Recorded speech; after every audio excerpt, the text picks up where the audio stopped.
بسم الله الرحمن الرحيم. الحمد لله رب العالمين، والصلاة والسلام على خير خلق الله محمد الأمين وعلى آله وصحبه أجمعين. ربنا آتنا في الدنيا حسنة وفي الآخرة حسنة وقنا عذاب النار. اللهم يا ربنا اجعل أعمالنا هذا خالصا لوجهك العظيم، ولا تجعل لأحد فيه منه شيئا يا رب العالمين. ربنا تقبل منا إنك أنت السميع العليم، وتب علينا إنك أنت التواب الرحيم. ربنا هب لنا من أزواجنا وذرياتنا قرة أعين واجعلنا للمتقين إماما. بەڕێزان خۆشەویستان، لە زنجیرەی پێنجەم دەگەینەوە بە خزمەت ئێوەی بەڕێز سەبارەت بە پەیڕە و پرۆگرامی پێغەمبەری خودا صلی الله عليه وسلم لە پەروەردەکردنی منداڵ، لە پەروەردەکردنی خێزان و منداڵ بەگشتی. خۆشەویستان، لە زنجیرەکانی پێشوو باسی بابەتی ئەومان کرد پەروەردەکاری سەرکەوتوو. لە 8 خاڵ لە 2 زنجیرە بابەت باسی پەروەردەکاری سەرکەوتوومان کرد. ئێستا لە خزمەت ئێوەی بەڕێز و خۆشەویست دەین باسی بابەتێشتر دەکەین لەو بابەتە گرنگ و پێویستانەی کەوا زۆر گرنگە بۆ پەروەردەکردنی منداڵ، ئەویش بریتیە لە چی؟ لەوەی کەوا بنچینەکانی پەروەردەکردنی منداڵ، بنچینەکانی پەروەردەکردنی منداڵ. خۆشەویستان، کاتێک کە ئێمە ئەرچی پەروەردەکردنی خێزان دەگرینە ئەستۆ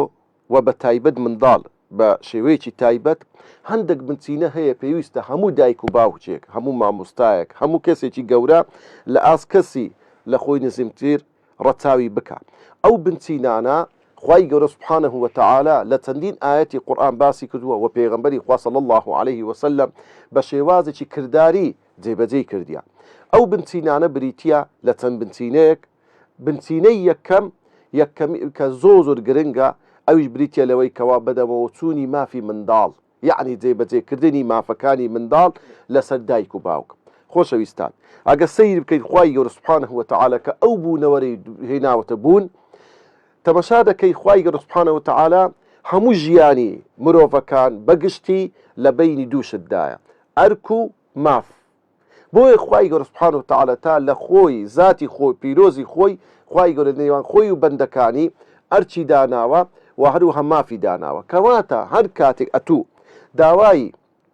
بافی خۆت بکەی دەبی بە ئەرچی خۆت هەستی. بۆیە دەبی سەرەتا دایک و باوکەکان هەستن بە ئەرچی خۆیان، ئەویش کە بریتیە لە پێدانی مافێکی تەواوی منداڵەکان، بۆ ئەوەی ئەو منداڵە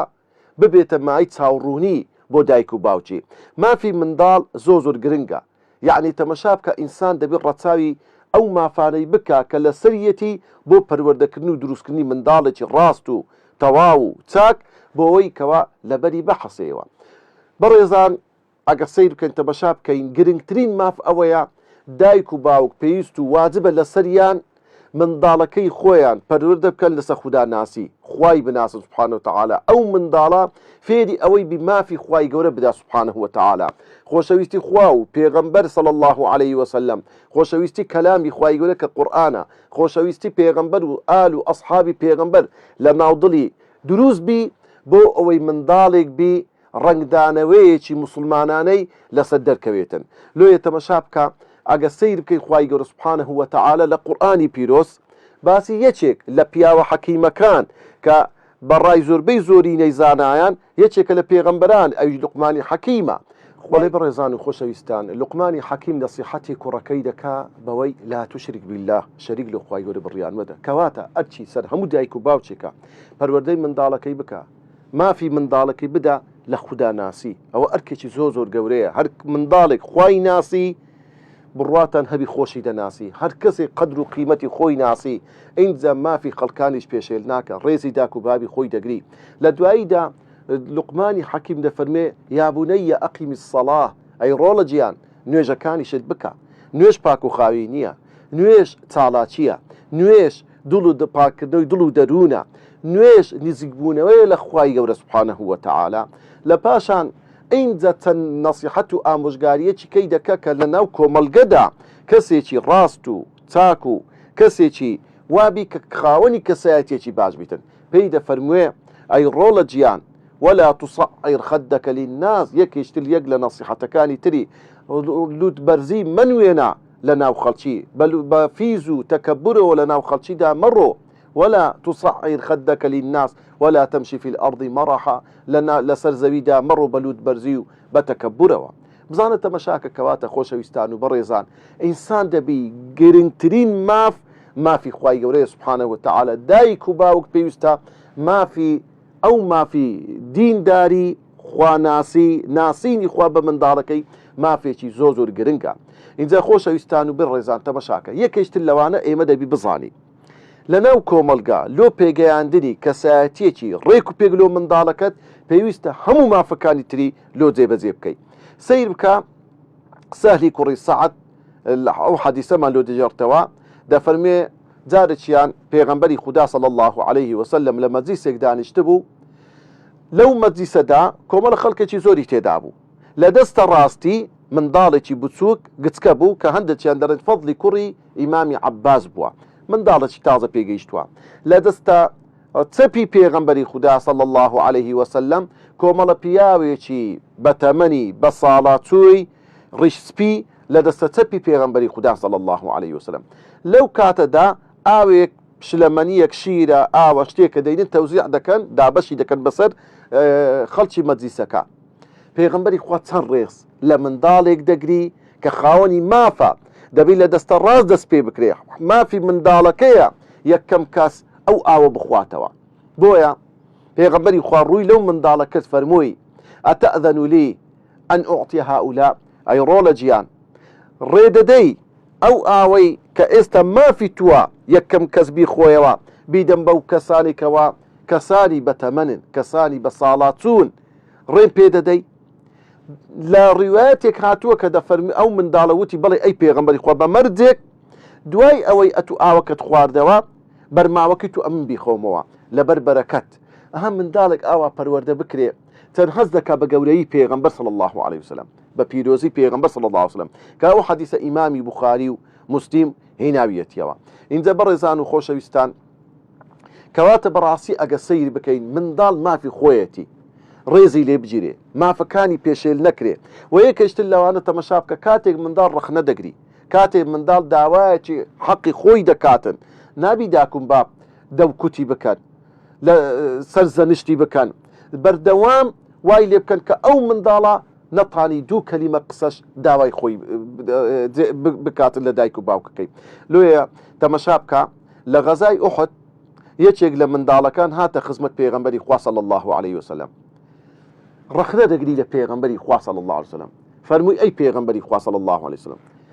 تۆ ڕێتدا بە ئامۆزایەکەم بێتن بەشداری بکە لەو شەڕەی بەڵام ئەمنت جێڕاوە خۆ ئەگەر ئێستا ئەمن زۆرانبازی بکەم لەگەر ئامۆزایەکەم لە عەردی دەدەم پشتی بە عەردا دەدەم پێغەمبەری خوا صلی الله عليه وسلم فەرمووی وەرە زۆرانبازی لەگەر بکە بالفعل ئەو منداڵە زۆرانبازی لەگەر ئامۆزایەکەی خۆی کرد پشتی لە عەردیدا پێغەمبەری خوا صلی الله عليه وسلم ڕێیدا بەشداری بکە لە شەڕەکەدا ئەو منداڵە بەشداری کرد ئەهەم بزانێت دێتە بەرامبەر پێغەمبەری خوا صلی الله عليه وسلم داوای مافی خۆی دەکات داوای حەقی خۆی دەکات ئەی پێغەمبەری خوا صلی الله عليه وسلم ئەمنیش وەکو ئەو منداڵی دەمەوێ مافەکەم جێبەجێ بکرێ پێغەمبەری خوا جێی لە ڕادەگریتن صلی الله عليه وسلم لە حەدیث یەشتر ئیبن مەسعود ڕەزا و ڕەحمەتی خوای لەسەر دەفەرمێ وتم ئەی پێغەمبەری خوا صلی الله عليه وسلم چەند قسەیەکم فێر بکە چەند ئامۆژگاریەکەم بکە کە سوودی تێدابی بەڵام چەند ئامۆژگاریەکی ئەو تۆ وەکو دەڵێ چەندین سوود و قازاندی تێدا کۆ بێتەوە پێغەمبەری خوا فەرمووی یا ابن مسعود ئەی عەبدوڵڵای کوڕی مەسعود اعبدی الله ولا تشرك به شيئا عیبادەتی خوا بکە خوا بە تاک و تەنیا بزانە وهاوبەشی لە بۆ بڕیار مەدە وەزیل مع القورآن ئەینەما زالە بەبەردەوام لەگەر قورئان بە بەبەردەوام لەگەر قورئان بە لە هەر شوێنێکدا بووی هەر میشە لە هەر شوێک بووی قورئان بکە دەستوری ژیانت بەرنامەی ژیانت ئەهەم بەو شێوەیە پێغەمبەری خوا صلی الله عليه وسلم ئامۆژگاری دەکات لە پاشان وأقبل الحق ممن جاء به صغيرا أو كبيرا ئەو نەسیحەت و ئامۆژگاریە جوانەی پێغەمبەری خوا صلی الله عليه وسلم فەرمووی وأقبل الحق حەقی وەربگرە ئەو حەقە ممن جاء به لەلایەن هەر کەسەوەکەوە هات صغيرا منداڵێکی گچکە گۆتی ئەو شتەی نەسیحەت و ئامۆژگار ئەو کەبیرەن یان کەسێکی گەورە بوو وئین کانە بەغیضەن بەعیدا ئەگەر کەسێک ئەو کەسە زۆر ڕچیشت لێ دەبەوە هەر حەقەکەی لێوەربگرە بزانە ئەوە حەقە دەبی حەقەکەی لێوەرگری وەردودی الباطل ممن جاء به صغيرا أو كبيرا ئاگە شتێک ناحەقی بوو چ منداڵێکی بچووک پێی گۆتی لێی وەرمەگرە چ کەسێکی گەورە بوو بە تەمەن بوو کەسێکی زانا بوو هەر لێی وەرمەگرە وئین کانە حەبیبا قەریبا ئەگەر ئەو کەسەی باتیلەکەت پێ دەرێت شتە ناڕێکەکەت پێ دەرێتن کەسێکی خۆشەویست و نزیکیشت بێتن اینجا بەڕێزان تەمەشا بکە منداڵ مافی ئەوەی هەیە حتا ئەگەر کەسێک بوو علمی پێبوو زانست و زانیاری بوو با تەمەنیشی بچووک بیتن دەکرێت ببێتە پێشەوە دەکرێت بکرێتە کەسێک دەوڕاستی خەڵکان ئەها پێغەمبەری خوا صلی الله عليه وسلم لە فەرمودەیەک دەفەرموێ إذا كان ثلاثة في سفر فليؤمهم أقرأهم ئەگە سێ کەس لە سەفەرێ بوون چێ لە هەموو شارەزاترە لە قورئان بە ئەو ببێتە ئەمیر و برا گەورەیان وئین کانە ئەصغەرهم ئەگەر بچووکترینیشیان بیتن با تەمەنیشی بچووک بیتن با ئەو ببێتە کەسێک سەرڕاست و دەمڕاستی ئەو کۆمەڵە اینجا تەمەشا بکە بەڕێزان و خۆشەویستان بابەتی مافی منداڵ ئەوەیەکەوە ئینسان لە هەر کەسێک بیتن یعنی ئەگە تەمەشای مێژووی تاریخی ئیسلام بکەین لە ژیاننامەی پێغەمبەر بگرە صلی الله عليه وسلم حتا زانایان بەڕاستی ئەو مافانە زۆر بە جوانی جێبەجێ کرایە ئیمامی ئەبوو حەنیفە ڕەحمەتی خوای لەسەر بێ بەلای چەند منداڵێکدا تێپەڕی منداڵەکان گەمەیان دەکرد بە قوڕ لەناو قوڕ بوون و گەمەیان دەکرد لەو کاتەدا ئیمامی ئەبوو حەنیفە وەکو سوحبەت و گاڵتەیەک بە منداڵێکی وت ئاگەر لە خۆبی نەکەویە ناو قوڕ و لیتەکە قەت بتپیزبی ئەو منداڵە وتی ئەی ئیمام ئەگەر ئەمن بکە و من تاکە کەسێکم دەکەومە ناو قوڕ و قەلبم پیس دەبیتن بەڵام تۆ ئاگەر لە خۆبی بەربوونەوەی تۆ کەوتنی تۆ کەوتنی ئومەتێکە تۆ ئاگەر لە خۆبی ئیمامی ئەبوو حەنیفە ڕەحمەتی خوای لەسەر بێ دەفەرمێ بەڕاستی نەسیحەت و قسەی ئەو منداڵە زۆر کاری تێکردم بالفعل وایە زەلەی زانایان لە کەوتنی زانایان تەئسیل لە ئومەتێک دەکاتن لۆیە خوای گەورە ئیستیقامە بە هەموو لایەکمان ببەخشیتن بمان پارێزی لەوەی کەوا تووشی زەلە و پەڵەی گەورە نەبین خاڵیشتر لەو خاڵە گرنگکانی کە مافی منداڵە دوعاکردن و پاڕانەوە لە بۆ منداڵ خۆشەویستان ئینسان بەر لەوەی منداڵی ببی بەر لەوەی ببرێتە خاوەن خێزان دەبی بپارێتەوە لە خوا بڵێ یا ڕەبی خوایە خێزانێکی ساڵیحەم بە قسمت بکەی بۆ ئەوی هاوکار بیلەوەی منداڵێکی چاک بینی لە دنیاوە تەمەشا بکە لە چەندین ئاەتی قورئان ئەوەتە ئیبراهیم پێغەمبەر سەڵات و سەلامی خوای لەسەر دەپارێتەوە دەڵێ ڕەبی هەبلی منە الصالحین ئەی پەروەردیگارە پێم ببەخشە منداڵێک بەڵام منداڵێکی ساڵح و چاک یەکێک لەو دوعایانەی کەوا عیباد الرحمان دەیکەن ربنا هب لنا من أزواجنا وذرياتنا قرة أعين أي پەروەردیگارە پێمان ببەخشە هەب لەنا من ئەزواجینە لە ئافرەتان و خێزانانی چاک پێمان ببەخشە وذرياتینە وە لە نەوەوەچەی چاکمان پێ ببەخشە کە ببنە مایەی چاوڕوونی واجعلنا للمتقین ئیماما و ئێمەش بجێڕە لە بۆ کەسانی خواناس ببینە پێشڕە و ببینە پێشەنگ ببینە کەسانێکی وا کەوا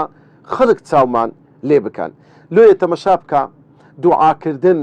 چەند میهمە لەو کاتەیدا پێغەمبەری خوا صلی الله عليه وسلم شاری مەکەی بەجێ هێشت ڕووی لە تائیف کرد کە ڕوو لە تائیف دەکا پێغەمبەری خوا صلی الله عليه وسلم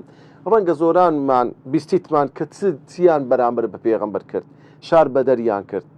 اینجا ئەوەندە نەبوو هەرچی منداڵ و نەفام و نەزان هەبوو بە دوای پێغەمبەری خوا کەوتن صلی الله عليه وسلم بەردیان تێدەگرت پێغەمبەری خوا بریندار بوو پێغەمبەری خوا صلی الله عليه وسلم خوێن لە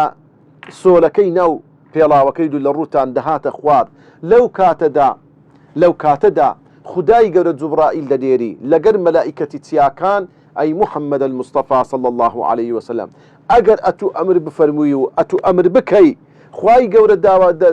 ئیزنی ئێمەی داوە کە هەردوو ئەو چیایی بینی تائیف و ئەو دوو چێوانە طەبق بکەین و لە ناویان بین ئەو خەڵکە پێغەمبەری خوا صلی الله عليه وسلم چەند ئومێدی درێژە پێغەمبەری خوا صلی الله عليه وسلم بە چڕ شێوازەکە عنی دووربینیەکی چەند جوانی هەیە فەرمووی نەخێر أرجو من الله أميدم والأخوي سبحانه وتعالى أن يخرج من أصلابهم من يعبد الله أميدم وأخوي جورا لتيرونوي أو خلقانا أو كسانا كسانك بيدا ببن كوا عبادتي خواب كان خواب تاك بزانن بلا استا بزانا خلشي طائف خلشي كان خزمتي دين دكن زانا وداناني زور تاتيان تدا كوات اللي بريزان وخوشويستان يچي يشتر بزانا عبد الله كري إمامي عباس مشهور بحبر الأمة ترجمان القرآن دزان ببركتي تبو ببركتي أوي بكوا في غنبري خوا صلى الله عليه وسلم دعايتي لوك الفرموي اللهم علمه الحكمة خوايا حكمتي فير بكا يعني لحديث يشتر فرمي اللهم فقهه في الدين خوايا فيري شارزاي بك لدين وعلمه التأويل وهروها فيري بك لقدان ويمانا كاني قرآني بيروز كوات دعاء كدن لمن دعاء كدن بو من دال براستي أركيك وما فيكي من دال لسد دايكو باوك دبارين ولا خواي جورا خواي جورا من دال كان ما صالح بكا خواي جورا بما كان ببيشنجي تاك لبو من دال كان ما مبنى بماي تاوروني دنيا وقيامة مان وصلى الله على سيدنا محمد وعلى آله وصحبه أجمعين.